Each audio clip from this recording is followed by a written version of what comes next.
watching FedScoopTV. I'm sitting here with Ben Goodman, lead evangelist and strategist for end-user computing at VMware. Thanks for joining us. Thank you so much for having me. So Ben, how can industry help government become more mobile? You know, I think there's a variety of different ways. I mean, first of all, it's very important for us to understand that government is different. They're different in the technology, obviously they're different in security, but also how they procure, how they deploy, how they have to scale.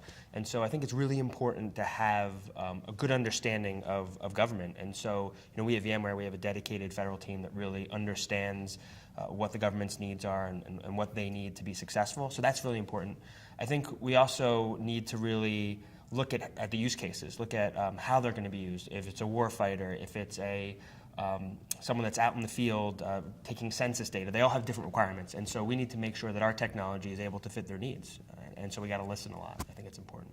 And what areas of government have you seen with the quickest mobile adoption? So quick and government sometimes don't always go together. I guess that's a little cliched, but some cliches are cliches for a reason. But I think, you know, it kind of happened, innovation, and this is consistent in enterprise and in government, innovation tends to happen around the edges. So we see individual agencies that are doing really innovative things. Some of the stuff will be detailed here this week, or today at this event, doing really interesting things in the way they're embracing mobile, embracing different devices, embracing really creative apps.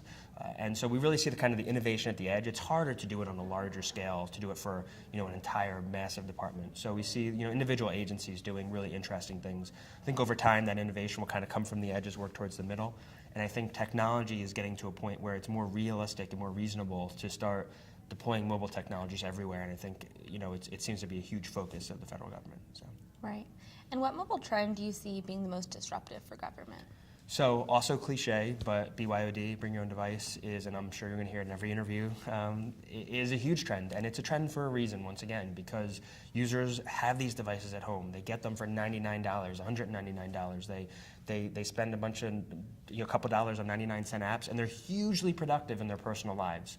And then they come into work, and it's like they take a step backwards a decade. And that's just not going to be an acceptable experience for people. If you want to recruit good people to work in government, if you want people to be really productive, you need to make sure that we embrace mobile everywhere. And so this BYOD concept, and really the concept of co-ownership, that a person believing that they should have some personal space on their device, regardless of whether the government owns it or whether they own it, those are all going to be really important trends going forward. And what do you think that the future mobile government will look like? What does the future mobile government look like? I think, you know, it's going to look like mobile looks everywhere else. I think it's really, I think it can't be different. You can't have a set of, you know, unusual custom-built ruggedized devices that we use in government while people in enterprise and in the rest of their lives use these really cool, sleek, awesome devices. I think things like wearables, things like all the newest and latest devices are going to have to find a way to be adopted quickly in government in a way that's secure and usable. Otherwise, government will always be behind, and they won't be able to recruit the kind of people they want to work in government. And quite frankly, the kind of people we need to work in government, right? And so that, I think, are the trends that we really need to look at. And I think that's what the future of government looks like. It looks like the future of mobile looks everywhere else. And if it doesn't, it's going to be a problem. Right. Well, Ben, thanks so much for joining us today. Thank you so much for having me. You're watching FedScoopTV.